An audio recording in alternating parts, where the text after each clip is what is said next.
Qabeenya uumamaa naannoon keenya qabdu keessaa inni tokko qabeenya bishaaniitiin. Qabeenya bishaanii kanaan jiruuf jireenya horsiisee bulaa fi qonnaan bulaa jijjiiruun dinagdee damdaneessa ijaaruuf sochii taasifamu utubuuf pirojektoota finnaa bocamuun godinaalee hanqina roobaa qaban keessatti hojiin hojjetame salphaa miti.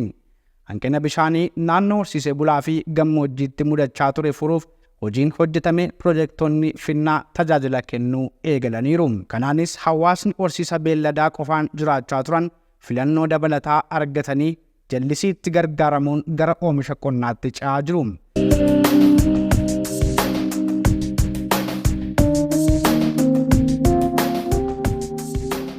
Hanqina bishaaniitu jira. Yeroo tokko tokko roobni hanga barbaadamu roobu, yeroo kaan immoo roobni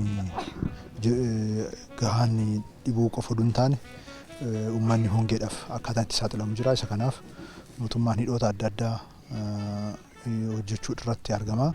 Hidha gurguddaaf xixiqqaa irratti xiyyeeffatamee hojjetamaati kan jiru.